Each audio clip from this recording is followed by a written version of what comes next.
Naman, hapon na naman. Bakit wala ka pa? Tanging pangarap ang yabagyod kaayo sa katanan. May ano nangyari sa bike? May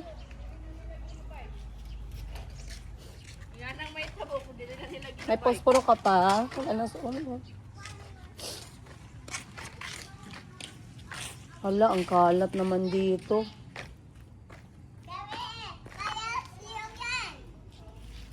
Wait ka kay Dami eh. Ah, kuyawa magtawag oy. Ah. Oh, inside ah.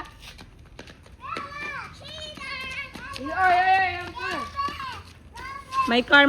Ay, malapit mo siya na sa anuhan. Hello, Bella.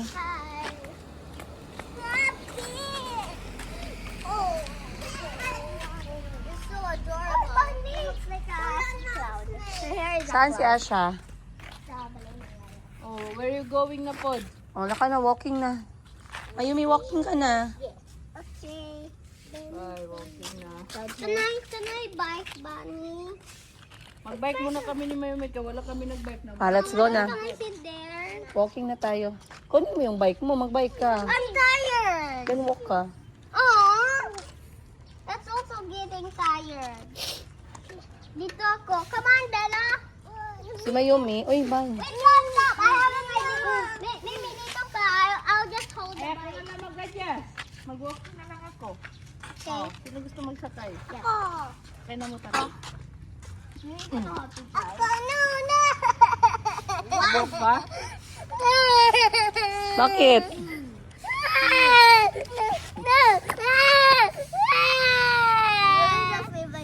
Ah, let's go walk, mama. Dali. Walk na lang kami. Oh, asos. Asos. Flying bird. Flying bird, come.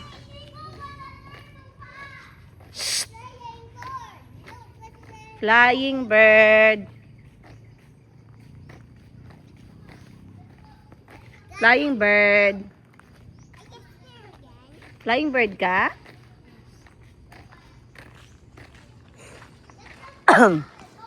Come on, dito, dali.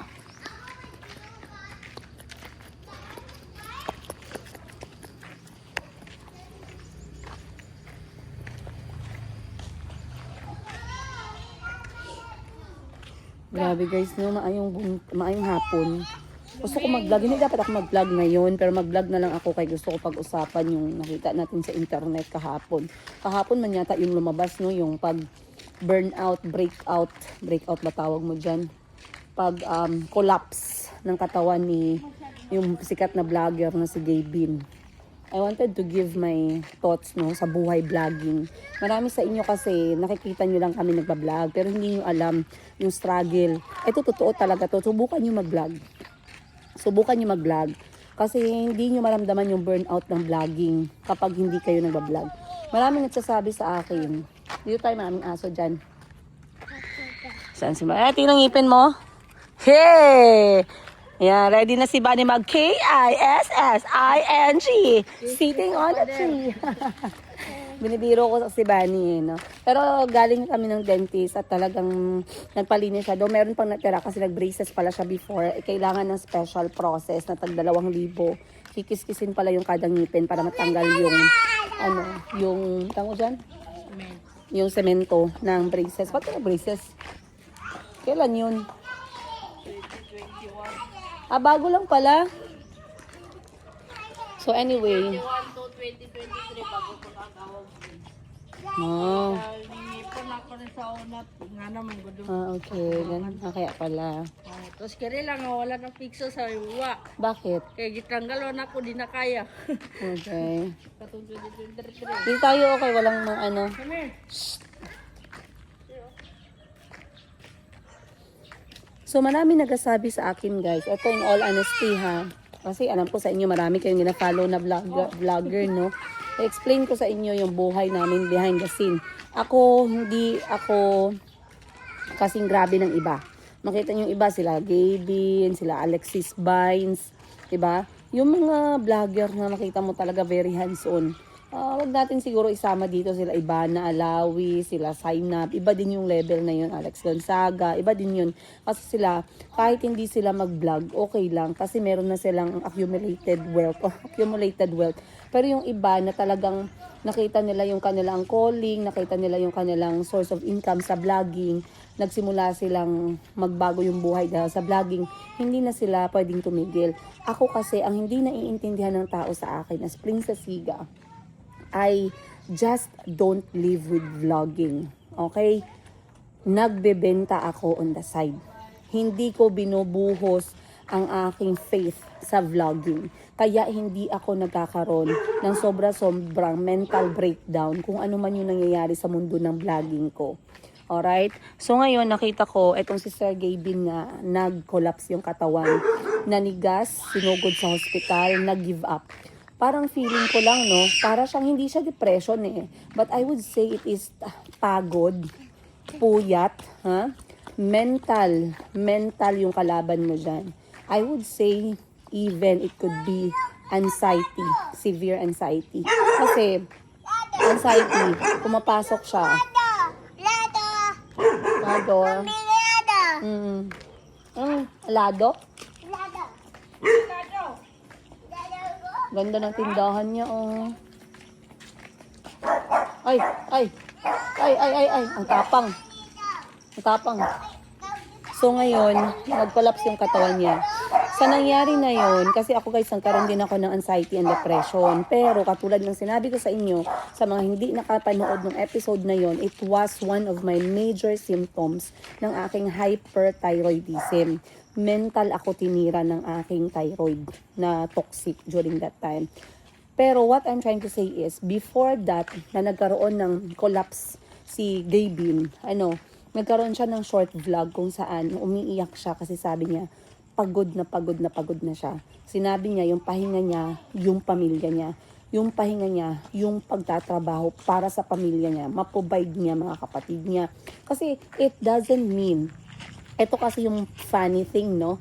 Pag nagkaroon ka ng pera, hindi ibig sabihin wala kang problema.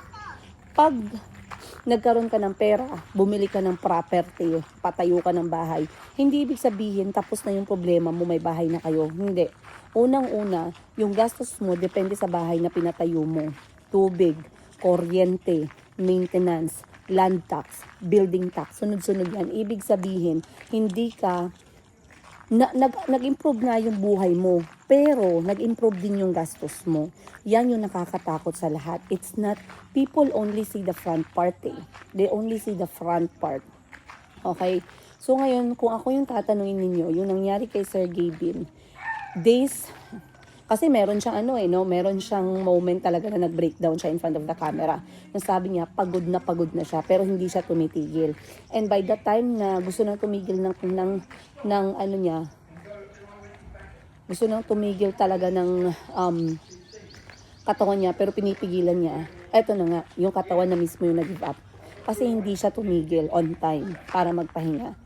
So ngayon, the body is telling him to stop. Hindi na gumalaw yung katawan, nag-froze na lang siya, nakatulala na lang. Kasi wala na guys, na siya, nilamon siya ng pressure. O, diba? So ako as a vlogger naman, Princess Higa, with only 370,000 subscribers. Wala akong pakialam sa number ng subscribers. Actually, wala nang akong pakialam kung ilan yung nanonood no? Maraming tao yung naglalagay ng pressure sa buhay ko, say, wala nang nanonood sa'yo, hindi katulad nung nasa Africa. Guys, hindi, you get me wrong. Siguro kung doon ako nakatingin, matagal na ako tumigil sa mundo ng vlogging. Kasi, yun pa lang, madidisappoint ka na, yun pa lang, madidiscourage ka na. Pero no, I started vlogging having one goal, to share my life stories. And as long as I am sharing my life stories, and as long as merong relate sa kwento ng buhay ko, that's what is important for me. Hindi mahalaga sa akin kung ilan kayo. Ang mahalaga, merong isa, dalawa, tatlo. Thank you. That's a nice flower. Here a flower. Ang daming tae. Tae to the left. Tae to the right. Dito tayo. Wag yan, masakit yan, Dan. So, I was saying, kasi merong mga nag-message sa akin ng mga malalaking vlogger na kilala ko, kaibigan ko. Kamusta naman yung ano mo ngayon, yung statistics, kamusta naman yung analytics mo, kamusta naman yung revenue mo, ganun. Wala akong pakialam, no? Hindi ako nakadepende, hindi yung faith ko, hindi ako nabubuhay sa YouTube, guys. Yes, malaking tulong yung YouTube sa amin ng mga anak ko, pero hindi yun yung main source of income ko. Okay? Ang main source of income ko, yung pagbebenta ko talaga. Etong ginagawa ko na pagbablog-vlog, naging lifestyle ko na siya. Kulang na yung araw ko nang hindi ako nakakapagkwento sa inyo. Kulang na yung araw ko na hindi ko nababasa yung comment ninyo. Kulang, kayo na yung naging kaibigan ko no? Actually, wala akong masyadong solid na physical friend, to be honest. Pag kilala niyo ako sa totoong buhay, wala kayong nakikitang labas-pasok sa bahay ko kung hindi mga kapatid ko lang, 'di ba? Kung may iniimbita man ako, isang ganito, dalawa, ganun lang. Hindi ako mahilig mag-host na maraming tao. Alam niya ng ibang mga pumupunta para magbisita ng Jensa na gustong mag-meet kami, ganun. So, another thing na ginagawa ko para hindi ako umabot sa ganung point. Kasi ako lahat, no? Ako nag-film, ako nag-edit. Dito tayo, hello. Dito tayo. Dito tayo, Nak. Nak, dito tayo. Kunin mo.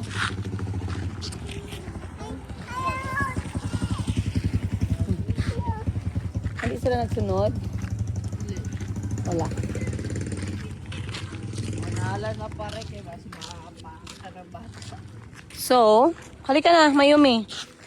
So, another sa ginagawa ko, guys. Para hindi ako mag-burnout sa mundo ng vlogging. Kasi sa vlogging, pag ikaw lahat nagtatrabaho, ikaw nag-iisip anong gagawin mo, ikaw mag-i-edit, ang iba nag-script. Ako wala akong script. Kung ano lang lumalabas sa bibig ko, yun na yun no? Ako nag-i-edit, ako nag-upload. Minsan kakainin 4 hanggang 5 oras ng araw ko pag nagbablog ako. Kasi 1 oras nagbablog ako, minsan 2, minsan putol-putol sa isang araw, depende sa episode. Eto okay lang to kasi diretso-diretso tayo ng 30 minutos nito. Pero pagdating sa editing, minsan pag marami akong edit, talagang aabutin ako 1 oras, 2 oras, tapos mag-upload pa ako. So let's say 4 na oras, no? 4 hanggang 5. Saan tayo? Dito na lang, sa dulo. Tara. Tulog ka.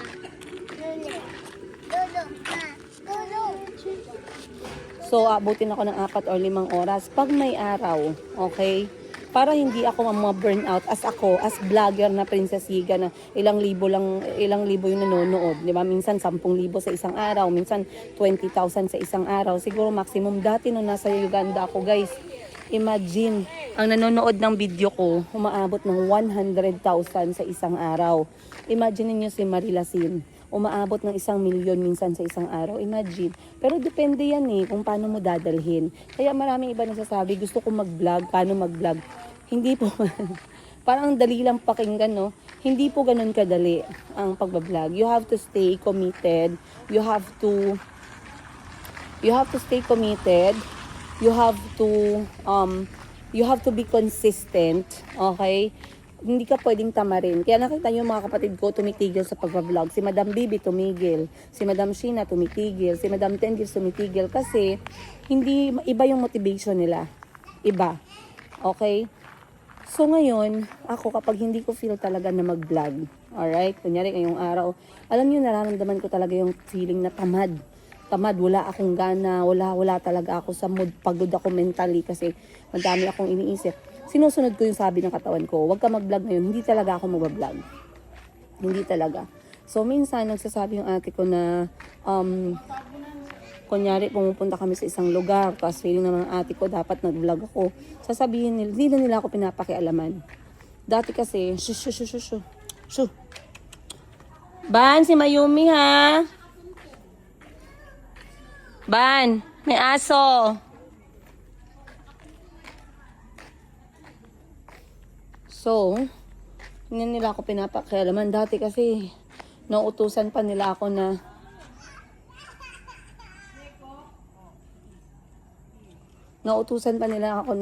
oh, mag-vlog ka kasi sayang din to. Oh, ano, nandito tayo sa ganitong lugar ngayon.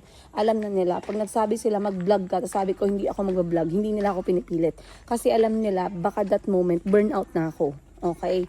Kaya hindi ako nagkakaroon ng, hindi ako ginaganyan. Kasi pagod is pagod. Bahala na yung mga responsibilidad, bahala na mga bills, bahala mga utang. Mag-antay kayo dyan. Importante, okay yung utak ko, okay yung katawan ko. Napakahirap. Imagine. So, oh, 'di ba si Miss Alex Gonzaga, napansin niyo tumigil din sa pagbablog nung kasagsagan siguro yung mga first 3 months, 4 months ng pagbubuntis niya. Kasi kahit ano, mahirap siya, guys. Mahirap. Alright. So, lakad-lakad lang kami dito. And then, sa ngayong araw pala, na-finalize na namin yung aming lipad. Finally. And guess what? Meron tayong makakasama sa pag-alis sa Pilipinas. Maliban kay Bunny, maliban sa akin, maliban sa lahat ng mga anak ko, merong nagpasya na samahan kami sa lakad namin para masigurado na safe kami ng mga bata. Sigurado na okay kami. Abangan nyo yan. Kanina lang namin na-finalize lahat ng flight details namin. So, aalis na kami very, very soon, you guys. Magsisimula na kaming mag-impake talaga. Nagpa-finalize na ako ilang maleta ang kakayanin. Halika, dali! Ha? Okay. You're winning. Yes. Wait for me, mom. I'm winning. Oh, de. Naubo ka tuloy. Wait to me, ma'am. Wait to me.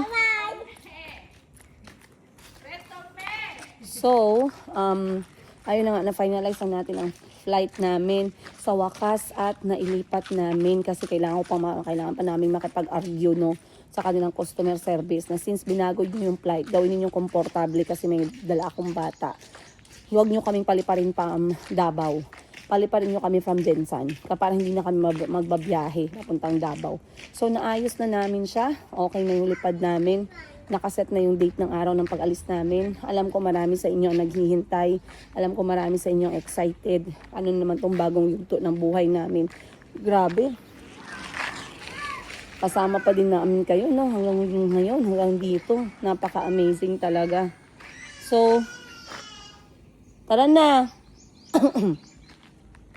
Kung excited kayo, excited din naman ako. Lagi akong excited sa mga ganitong klaseng bagay. Yung mga bago, yung mga pinag-isipan pero biglaan, mga spontaneous na mga bagay sa buhay namin ng mga anak ko. Sobrang excited yung mga anak ko sa darating na pag-alis namin. Naiintindihan ni Calvi, si Chico sobrang excited din. Lagi na nilang tinatanong sa akin kung okay na ba daw yung passport nila. Wala na ba daw problema. Lahat yan ay talagang aayusin natin, ipe-prepare natin. And then talagang aayusin natin lahat, no? Oh, tara. Oh, tara na, tara.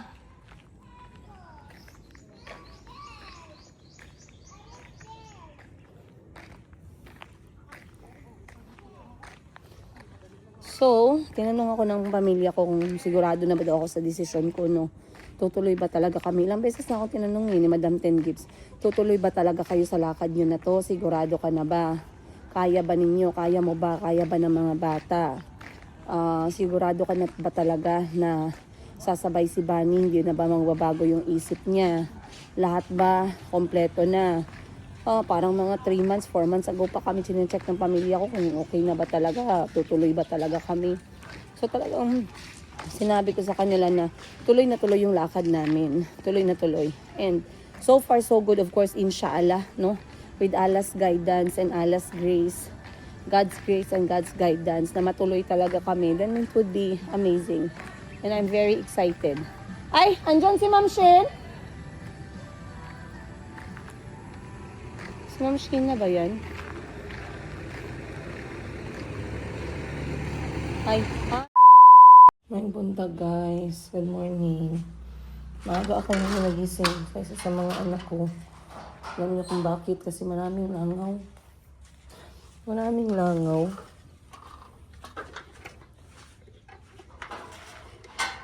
Ang daming langaw. Hindi pwede ganito. Yan naman tayo eh. Kung makikita nyo lang yung CCTV dito sa bahay, makikita nyo yung aking gawain. Magpatay ng langaw. Tulog pa yung mga bata.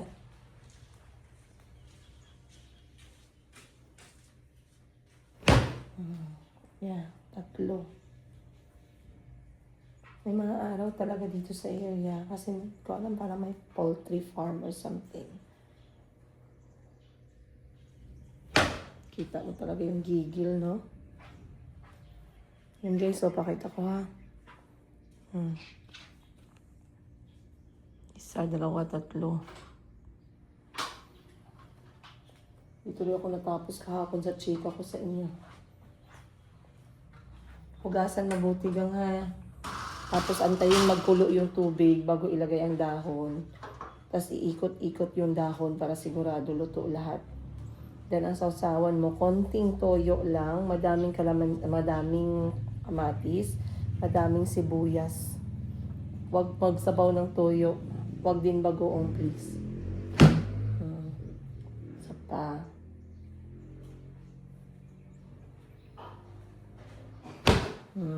Sapa. Ang bilis ko na magpatay ng langaw. Target eh, no? Target lock. Ano na sila, oh. Alam niyo ang ano dyan, sikreto.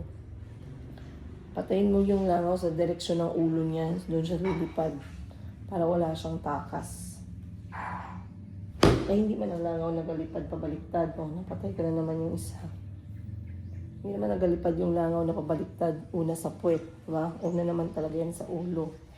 So kung saan yung ulo niya, doon siya papunta. Bilis. Ang bilis lang. Ay, sayang. Pinaabot.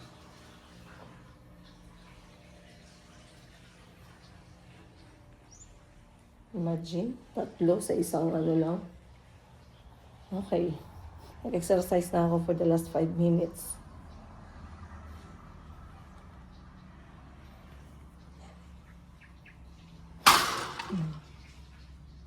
Ang dami.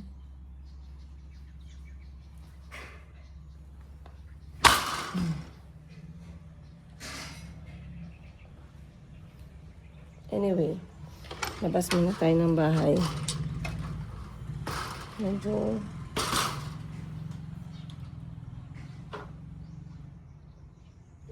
ayan.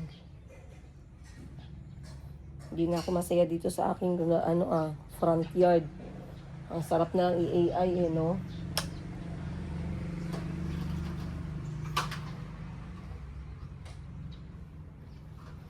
Kung pwede lang i-AI na para hindi na tayo magastusan no?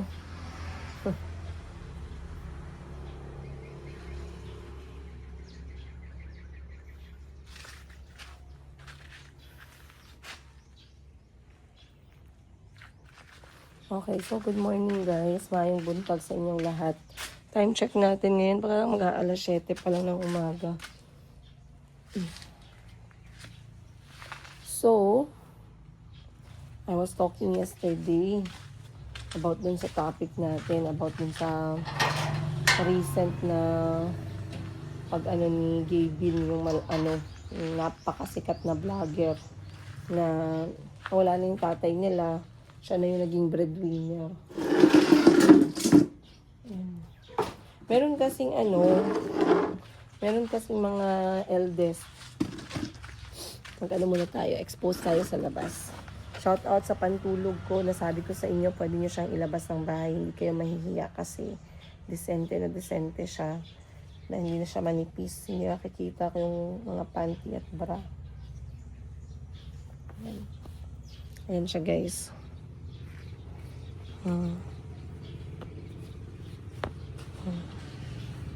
Ganda ng pantulog ko, no? Ito yung forest blue.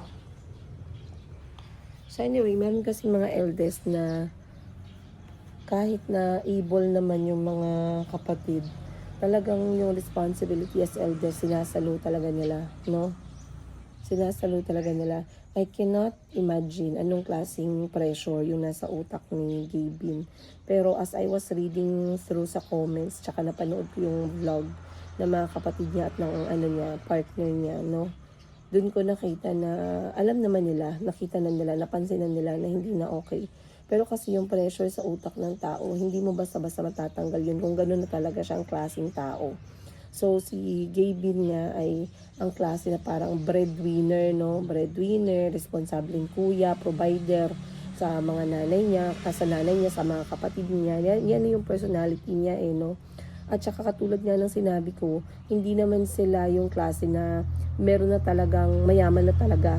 Okay, naginawa yung buhay dahil napakasikat ng vlogging journey niya. So, ibig sabihin, sabay ng pagginawa ng buhay nila, kailangan nilang i-sustain yun. The word is to sustain the kind of life that they chose, diba? Kaya nga, nung nagkaroon sila ng malaking bahay, imagine niyo yung kuryente doon, diba? Imagine niyo yung gastos nila. Kailangan ng mga tao yon. Pag may tao, kailangan mong swelduhan yon, kailangan mong pakainin yon, diba? Pag may bahay ka, kailangan mong i-maintain, kailangan mong bayaran yung tubig, yung kuryente, yung tax na sinasabi ko. Ngayon may mga kapatid siya, nakasama niya na sa vlogging, syempre kailangan niya i-sustain yon. Hindi pa natin alam ano pang property. Parang si Alexis Vines din, dumami yung property, lumaki ang property. Meron pang isa na talaga ding sa vlogging. Nakalimutan ko yung pangalan niya. Pero lahat yan kasi kailangan mong i-sustain. Okay? Plus, kung talagang nag-i-enjoy siya sa paggawa ng content, okay naman yun. Pero hindi ibig sabihin na nag-i-enjoy siya sa paggawa ng content. Kung ano na lang yung gagawin niya, kailangan niyang pagplanuhan. Ako kasi guys, ang vlogging ko naman kasi is my daily thoughts. Parang kayo yung naging journal ng buhay ko. Kayo yung hingahan ko talaga ng mga iniisip ko. Kasi,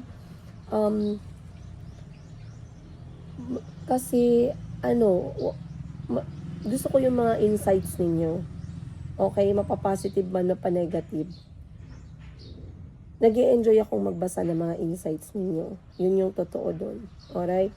Sa part naman namin as magkakapatid, ako kasi katulad ng alam ninyo sa akin, single nanay, 3 taon na ako lang mag-isa. Si Mr. Giga, 2 buwan na nagsuporta, pero sa the last, parang magda2 buwan na din, wala, diba? So, it could actually catch on me, no? Ang mga responsibilidad, ang pressure. It could actually easily catch on me. Pero wala wala kang magagawa. You just have to really sometimes, yun nga sinasabi ko, you have to breathe. You have to be with the right people. You have to stop. Okay? And hindi ko alam kasi actually, to be honest, meron akong mga kaibigan na vlogger na nakikita ko na para na silang robot. Masyado nang calculated, masyado na silang natutulala, masyado na silang alipin ng pera, masyado nang alipin ng vlogging. Did I share with you guys na I demoted myself slowly ngayong taon? Kasi I was going to that direction as well. Para na akong nagiging robot. To be honest, para na akong nagiging alipin ng vlogging. Para na akong, hindi ko na siya ini-enjoy. Para na akong nagiging alipin na dapat may ganito, dapat ganyan. I really set my bar up high, my standard up high when it comes to vlogging. I really wanted, there's a certain threshold or boundary na gusto ko laging maabot. And it was not healthy for me. And alam niyo kung bakit nangyayari yon? Kasi I was always promoting myself up there. I always wanted more. I always wanted to achieve something. Like I'm trying to prove something. I don't want that life.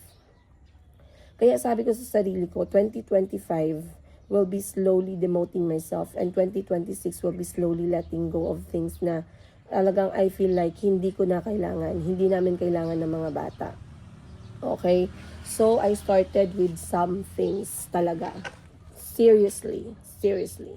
Talagang nagla-let go ako, guys.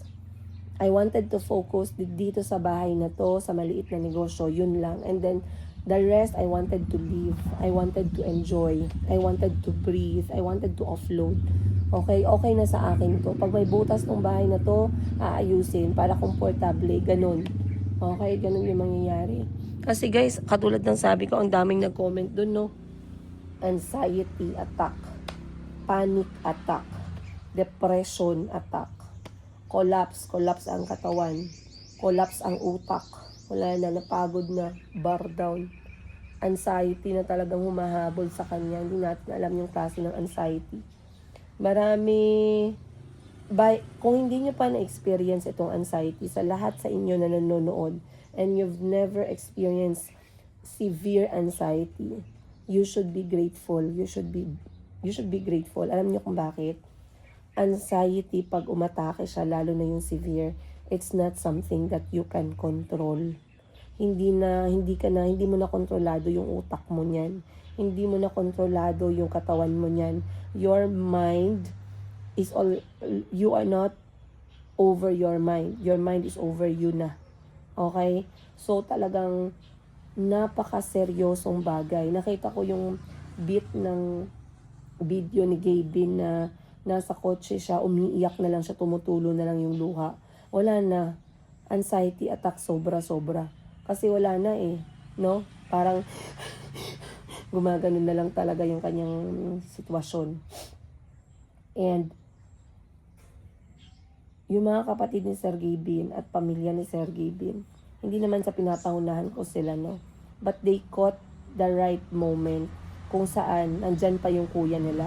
Kasi he or she could actually do something beyond their control sa mga ganong sitwasyon. And trust me, I have felt that moment in my life where no one, my mind, my mental struggle was already eating me up.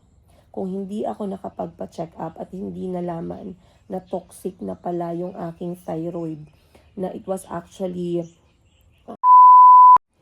Okay, so to end this all, you guys, to end all of this, I have a very simple message. I have 2 words.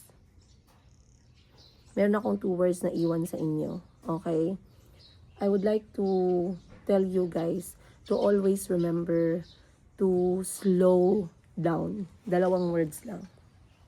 Slow down. Regardless of anything. Bala na yan dyan. Utang, slow down. Nagmamadali yung mga tao sa paligid mo, may pressure ka, slow down. Meron kang deadline, slow down. Choose a day or 2 na mag-slow down ka. It's not going to change. It's not going to change anything. Okay? Yung problema natin sa buhay, lagi yung nandyan, guys. What is life without problem? What is life without challenge, no?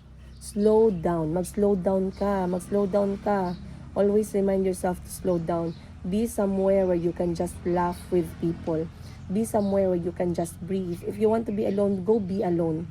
If you want to be with someone, go be with someone. Okay? Listen to your body. Listen to your head. If your head says they're tired, they're tired. If sinabi ng katawan mo, pagod ka na, magpahinga ka. Pag sinabi ng katawan ng utak mo, hindi na kaya, stop ka na. I know, mahirap. Mas madali siyang sabihin kaysa gawin, no? And it's up to you pa din. It's up to you pa din. Kasi it takes too much na bibigla ka, ganyan. Slow down lang, pero kailangan mo ng maraming energy para mag-mindset na mag-slow down ka. Yes, totoo yon. Pero the world right now, hindi na siya katulad ng mundo natin dati. Napakalayo na. Iba na ngayon, iba na yung takbo ng oras, iba na yung pressure, iba na yung mga needs, iba na yung ating iba na yung pagkain, lahat ngayon apektado na. Madali na yung sakit, madali na lang yung cancer, madali na lang yung dialysis, 'di ba? Madali na lang yung anxiety, madali na lang yung depression, lahat ngayon ibang-iba na talaga. So if you cannot recognize when to slow down, if you're not going to really try your best to push yourself to step back, okay, to step 10 times back, to be in a quiet place, to listen to your head, to listen to your body, it's very difficult, you guys. Anxiety and depression can catch up very fast. So believe me when I say na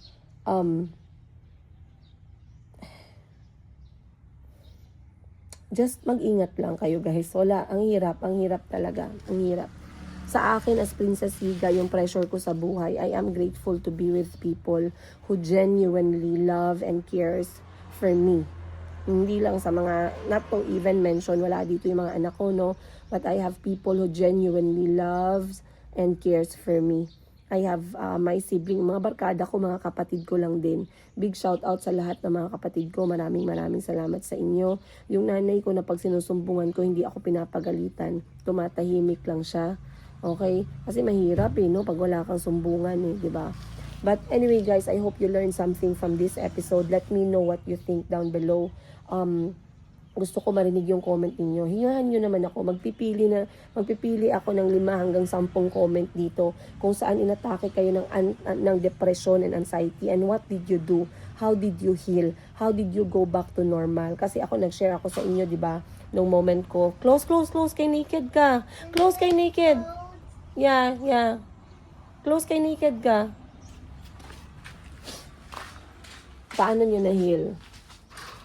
Kailan nyo na-recognize yung anxiety at saka depression sa buhay ninyo? And paano kayo nag-heal? Ano ang ginawa ninyo? Gusto ko marinig yan. Pipili ako ng 10, no? And then pag-uusapan natin yan sa next episode. Sana wag kayong mahiyang mag-share. It is such an amazing thing na mas malaman ng iba na this is something na hindi lang nangyayari sa kanila. Nangyayari din sa ibang tao. At na-share ko na sa inyo yon. And before I'm going to talk about the comments na mapipili natin, magbibigay din ako ng summary ng greatest anxiety and greatest depression to the point na I was already thinking, black and white to, black and white for the record. I already thought of doing something na talagang hindi magugustuhan ng buong angkan ko. Hindi magugustuhan ni Lord, to be honest. But I caught it in the right time with the right people. Alright? So again, sana wag kayong mag-hesitate. For those of you who wanted to share, please share down below. Babasahin natin yan, pag-uusapan natin yan. You can hide yourself, you can hide your identity. Regardless of the age, wag kayong mahiya. We're going to talk about it. If you got through it, if you did not get through it yet, let's talk about it. Let's talk about it. And if you cannot trust anyone na makausap nyo, let's try na magkausap dito sa ating vlog. Once again, you guys, it's a very, very good morning. It's Thursday morning, alhamdulillah. It's a beautiful day. We have nice blue sky. We have clear clouds. We have the birds around us. We have the greens. We have the trees. We have my kids. My kids are here. My siblings are okay. We all woke up this morning. And I guess Merry Christmas sa inyong lahat kasi 3 buwan na lang magpapasko na ulit. Parang ilalabas ko na ulit yung Christmas tree ng bahay. Mauna na ako mag-decorate sa inyo. But God is good all the time. Maraming salamat you guys. I'll see you on the next one. Much love, Princess Niga.